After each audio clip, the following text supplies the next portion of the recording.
দেশের মানুষ শেখ হাসিনাকে আর ভালোবাসে না, তাই আবারও তাকে ক্ষমতায় আসার চিন্তা করা ঠিক হবে না বলে মনে করেন জামাতে ইসলামের আমির ডাক্তার শফিকুর রহমান। কক্সবাজারের চকরিয়ায় নিহত সেনা কর্মকর্তা তানজিম সারোয়ার নির্জনের টাঙ্গাইলের বাসায় তার পরিবারের সঙ্গে সাক্ষাৎ শেষে তিনি একথা বলেন। জামাতের এই শীর্ষ নেতা বলেন, শেখ হাসিনা অপরাধী হয়ে থাকলে অবশ্যই তাকে শাস্তির আওতায় আনতে হবে। এ সময় তিনি জানান, জামাতের তরফ থেকে অন্তর্বর্তী সরকারকে সংস্কার ও নির্বাচনের দুটি রোডম্যাপ দেওয়া হয়েছে। তার আশা আগে সংস্কার পরে নির্বাচন করবে সরকার।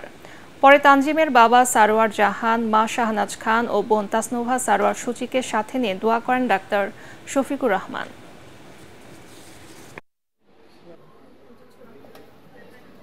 প্রধানমন্ত্রী যিনি দেশ থেকে চলে গিয়েছেন, অনেকে বলে পালিয়ে গেছেন। আমি একজন রাজনীতিবিদের জন্য এই শব্দটা ব্যবহার করতে আমার নিজেরই লজ্জা হয়, এই জন্য আমি এটা করি না। পালিয়ে যাওয়া কোনো ভালো জিনিস না। সুনির্দিষ্ট অভিযোগ যাদের ব্যাপারে আছে বিভিন্ন অপরাধের, তাদেরকে অবশ্যই আইনের আওতায় এনে শাস্তি দিতে হবে, এটা আমাদের স্পষ্ট কথা। অতএব কে ষড়যন্ত্র করছেন না করছেন এটা বড় কথা না। জাতি কিন্তু এখন খুবই ঐক্যবদ্ধ এবং মজবুত হাতে ঐক্যবদ্ধ। গোটা যুব সমাজের বিরুদ্ধে তারা দাঁড়িয়েছেন এবং যুব সমাজের বিরুদ্ধে দাঁড়িয়ে তারা গণহত্যা করেছেন। নৈতিক দিক থেকে তারা পরাজিত হয়েছেন এবং এখন তাদেরই মূল্যায়ন করতে হবে যে তারা রাজনীতি করার কোনো অধিকার রাখেন কি না।